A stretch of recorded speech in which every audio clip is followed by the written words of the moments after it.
નમસ્કાર, સ્વાગત છે આપનું રંગત ચેનલમાં। હું સિદ્ધિ કમાણી રોજ તમને અવનવી વાનગીઓ શીખવું છું। જો તમને મારી આ વાનગી પસંદ આવતી હોય તો તમે મારી ચેનલને સબસ્ક્રાઇબ કરો, મારા વિડીયોને લાઈક કરો અને તમારા ફ્રેન્ડ સર્કલમાં મારા વિડીયો શેર કરો। તો આજે આપણે ખૂબ જ ઝડપથી બની જતા અને બનાવવામાં ખૂબ જ આસાન એવા કોપરાના લાડુ બનાવતા શીખીશું। ચાલો આજે આપણે બનાવવાનું શરૂ કરીએ। કોપરાના લાડુ। કોપરાના લાડુ બનાવવા માટેના ઇન્ગ્રેડિયન્ટ્સ આપણે જોઈ લઈએ। મેં 1 વાટકી કોપરાનું છીણ લીધું છે, એને ડેસિકેટેડ કોકોનટ પણ કહી શકાય। 1 વાટકી મલાઈ, 3/4 વાટકી ખાંડ અને 2 ચમચી ઘી લીધું છે। તો ચાલો આપણે બનાવવાનું શરૂ કરીએ કોપરાના લાડુ। કોપરાના લાડુ બનાવવા માટે આપણે ગેસની ફ્લેમ ચાલુ કરી અને એક પેન ગરમ કરવા માટે મૂકીશું। પેન ગરમ થાય એટલે આપણે એની અંદર 2 ચમચી ઘી એડ કરવાનું છે। હવે 2 ચમચી ઘી એડ કરું છું પેનની અંદર। 2 ચમચી ઘી એડ કરી પછી આપણે જે મેં 1 વાટકો કોપરાનું છીણ લીધું છે, ડેસિકેટેડ કોકોનટ કહેવાય, એ મેં એડ કર્યું છે। હવે આપણે એને ગેસની ફ્લેમ સ્લો રાખીને શેકવાનું છે। વ્યવસ્થિત શેકાય અને ઘી અને કોપરું મિક્સ થઈ જાય ત્યાં સુધી 5 થી 7 મિનિટ માટે જ કોપરાના છીણને આપણે શેકવાનું છે। અને શેકાય અને થોડી થોડી સ્મેલ આવવા માંડે પછી આપણે એની અંદર દૂધની જે મેં મલાઈ લીધી છે તે આપણે એડ કરીશું વ્યવસ્થિત રીતે। તમે જોઈ શકો છો આપણું કોપરાનું છીણ ગેસની ફ્લેમ સ્લો રાખીને શેકવાનું, જેથી એ દાજી ન જાય અને મસ્ત શેકાઈ જાય। ગેસની ફ્લેમ ધીમી રાખીને શેકીએ તો હવે આપણે આવી રીતે કોપરાનું છીણ 5 થી 7 મિનિટ માટે શેકી લેશું।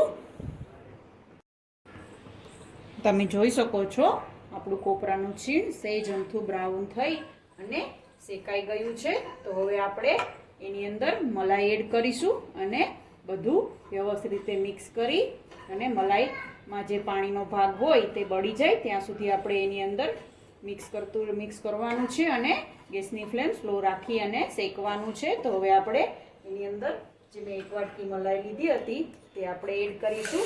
તમારી જોડે મલાઈ ના હોય દૂધની ઘરે અવેલેબલ તો તમે અમૂલની જે ફ્રેશ મલાઈ મળે છે તે લાવીને વાપરી શકો છો।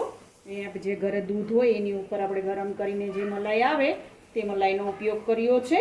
તો હવે આપણે બધી જ મલાઈ કોપરાના છીણની અંદર પ્રોપર રીતે મિક્સ થાય તેવી રીતે મિક્સ કરી અને ગેસની ફ્લેમ મીડિયમ કરી અને આપણે શેકીશું। અને પછી બધું જ બરાબર મિક્સ થઈ પ્રોપર શેકાઈ જાય, મિક્સ થઈ જાય પછી આપણે એની અંદર ખાંડ એડ કરીશું।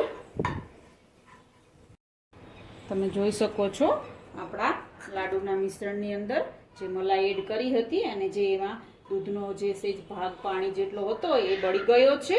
તો હવે આપણે મિશ્રણની અંદર ખાંડ એડ કરીશું અને ખાંડ મેલ્ટ થાય ત્યાં સુધી આપણે મિશ્રણને પકાવવાનું છે અને પછી ઠંડુ કરી અને આપણે એના લાડુ બનાવી લેશું। તો હવે ખાંડ મિશ્રણમાં પ્રોપર રીતે મિક્સ થઈ અને મેલ્ટ થાય ત્યાં સુધી આપણે એને પકાવવાનું છે મિશ્રણને, અને ખાંડ વ્યવસ્થિત રીતે મેલ્ટ થાય ત્યાં સુધી હલાવતા રહેવાનું છે જેથી તળિયે ચોટે નહીં। તો હવે આવી રીતે આપણે ખાંડ મિક્સ થાય ત્યાં સુધી મિશ્રણને પકાવીશું અને પ્રોપર મેલ્ટ થઈ જાય અને લાડુના ફોર્મમાં આવી જાય ત્યાં સુધી આપણે મિશ્રણને પકાવવાનું છે।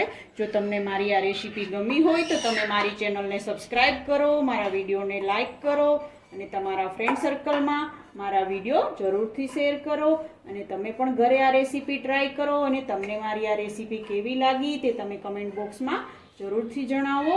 તો આપણો મિશ્રણમાં ખાંડ મેલ્ટ થવા લાગી છે થોડી થોડી, બધી જ ખાંડ પ્રોપર રીતે મિક્સ થઈ અને મેલ્ટ થઈ જાય ત્યાં સુધી આપણે મિશ્રણને પકાવવાનું છે અને લાડુના ફોર્મમાં આવે ત્યાં સુધી આપણે એને ગેસની ફ્લેમ સ્લો રાખી અને મિક્સ કરતા રહેવાનું છે અને પકાવવાનું છે। તો ચલો આપણે આ મિશ્રણને ગેસની ફ્લેમ સ્લો રાખી અને લાડુના ફોર્મમાં આવે ત્યાં સુધી પકાવી લઈએ અને પછી પાકી જાય પછી આપણે એક પ્લેટમાં કાઢી થોડી વાર ઠંડુ થાય પછી આપણે લાડુ બનાવી લેશું।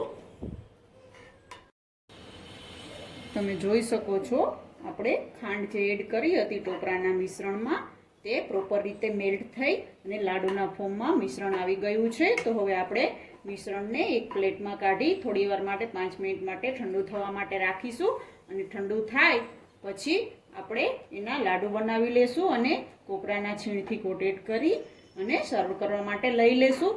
તો ચાલો હવે આપણે આપણું કોપરાના લાડુ બનાવવા માટેનું મિશ્રણ રેડી થઈ ગયું છે. તો હવે આપણે એક પ્લેટમાં કાઢી ઠંડુ કરી અને લાડુ બનાવી લઈએ. કોપરાના લાડુ બનાવવા માટે આપણે જે મિશ્રણ 5 થી 10 મિનિટ માટે ઠંડુ થવા માટે રાખ્યું હતું તે ઠંડુ થઈ ગયું છે. તો હવે આપણે કોપરાના લાડુ બનાવી લઈએ. લાડુની સાઈઝ તમે તમારી અનુકૂળતા મુજબ રાખી શકો, નાની અથવા મોટી. મેં મીડિયમ સાઈઝના લાડુ બનાવીશ. તો આવી રીતે આટલું આમ મિશ્રણ લઈ અને હાથ વડે આવી રીતે આમ આપણે લાડુ બનાવી લઈશું અને કોપરાના છીણનું કોટિંગ કરી અને સર્વિંગ પ્લેટમાં રાખી દઈશું. તો હવે આપણે આવી રીતે બધા જ લાડુ કોપરાના રેડી કરી લઈએ. તમે જોઈ શકો છો આવી રીતે આપણે બધા જ લાડુ બનાવી અને એક બાઉલમાં કોપરાનું છીણ મેં રાખ્યું હતું થોડું 2 ચમચી, તેમાં આપણે કોટેડ કરી અને સર્વિંગ પ્લેટમાં મૂકી દઈશું. આવી રીતે હવે આપણે બધા જ લાડુ બનાવી લેશું. તમે જોઈ શકો છો મેં બધા જ લાડુ બનાવી અને કોપરાના છીણમાં કોટેડ કરી લીધા છે. આ લાડુને તમે ફ્રીજમાં 2 થી 3 દિવસ સુધી રાખી શકો છો અને આ લાડુ ઘરમાં રહેલા ઇન્ગ્રેડિયન્ટ્સમાંથી તૈયાર થાય છે. અને આ લાડુ તમે સૂકા કોપરાની જગ્યાએ લીલા કોપરાથી પણ બનાવી શકો છો. તો આપણા લાડુ સર્વ કરવા માટે રેડી છે. તો ચાલો આપણે એને સર્વ કરી લઈએ. તો તૈયાર છે. બનાવવામાં ખૂબ જ આસાન અને એકદમ ઝડપથી બની જતા કોપરાના લાડુ. આ લાડુને તમે ફ્રીજમાં 2 થી 3 દિવસ સુધી સ્ટોર કરી અને ખાઈ શકો છો અને ગરમ ગરમ પણ ખાઈ શકો છો. સ્વાદમાં ખૂબ જ ટેસ્ટી લાગે છે. જો તમને મારી આ રેસીપી ગમી હોય તો તમે મારી ચેનલને સબસ્ક્રાઇબ કરો, મારા વિડીયોને લાઈક કરો અને તમારા ફ્રેન્ડ સર્કલમાં મારા વિડીયો જરૂરથી શેર કરો. અને તમે પણ ઘરે આ રેસીપી ટ્રાય કરો અને તમને કેવી લાગી તે મને કમેન્ટ બોક્સમાં જણાવો.